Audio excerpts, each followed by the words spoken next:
Yo, what is up everybody? It's Adapt here, and today in this video I'm doing something way different. I'm gonna do a top 5 on Call of Duty Zombies, something I've never done on my channel. And today I'll be doing the top 5 hardest maps in Call of Duty Zombies. So let's just get into the video. Now the first map I have to put is Shangri-La. Now Shangri-La has only 2 good wonder weapons. One is the baby gun, the other one is the ray gun. Dude, the map is so close quartered that there's like nowhere to train. So you might as well do what the relaxing end is doing in this video, just go in a circle. And it's also pretty rare to see somebody get on a really high round on this map. And did I also tell you about the pack-a-punch? When you pack-a-punch in solo, all you gotta do is just stand on one tile and the pack-a-punch is open. But when you're playing with other friends, you better pray that they have a mic, because you guys all gotta stand on 4 tiles to get it to work. For my recommendation, if you're just trying to have fun with your friends, play Shangri-La. It's pretty good of a map, and I guess that's it. You guys should already know that this map was gonna be on my top 5, and yet it is. So for number 4, we have 5. And there's a lot of things I do not like about this map. And the first thing is, obviously, the Pentagon thief comes in, steals your guns, and if you don't have a good weapon that he did not steal, then he's just finna take your gun and that's it. He'll just leave a max ammo. But if the only good thing I do like about the map is when you actually kill him before he steals your weapon, you can get a bonfire cell, which the whole pack-a-punch will be like 1,000 points, which is pretty neat. And I actually never saw that before. But there's no other train on this map, well, besides the main room that you're seeing right now.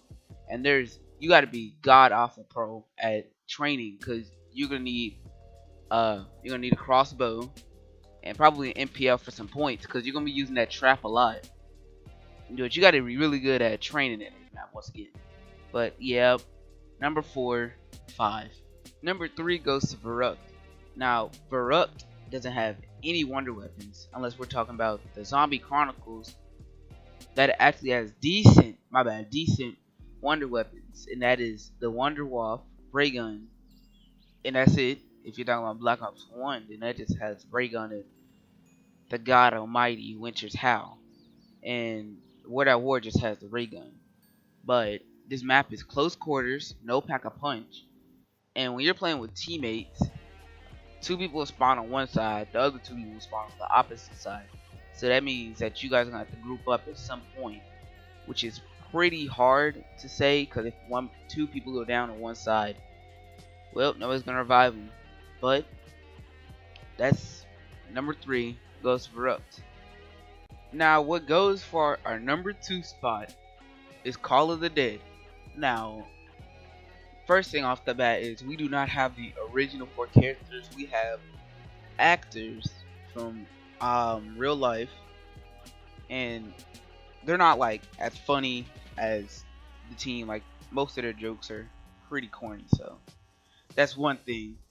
Second thing is George Romero, and he just makes like the weirdest, most strangest sounds ever. He just like laughing like oh, and like making like I can see you, and like saying something else. Like he sounds like one of them autistic kids, which is one of the things I don't like about this game. But not, And they have a cool Easter egg I like, where we gotta get the grenades and you gotta blow like these certain lights up. So that's pretty cool. But everything else about this map is horrible. The VR11 not even good. And it's also rare to see people get high rounds on this map. I mean, honestly, the highest round you could probably get to on this map is probably like 28, 29, 27, maybe even 31.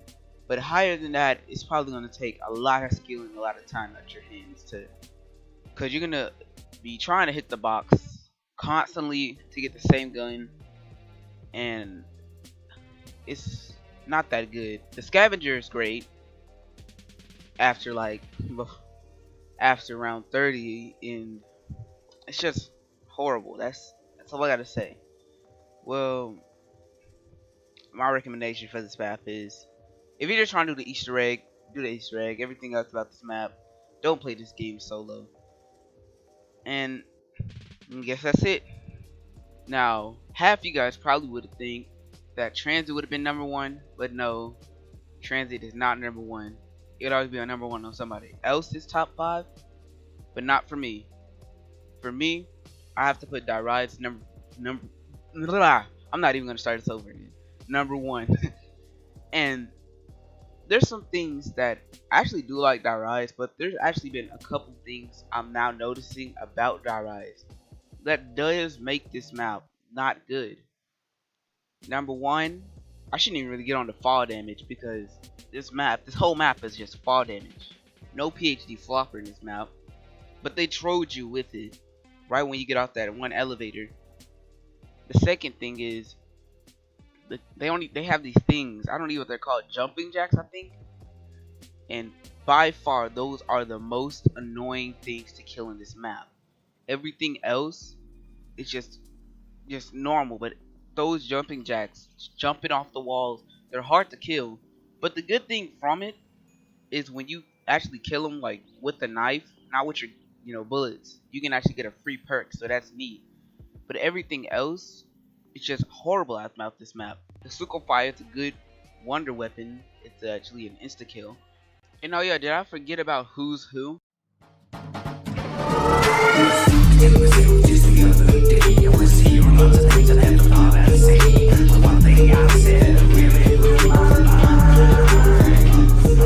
Now, Mr. T-Lex if I was really dancing up in that video.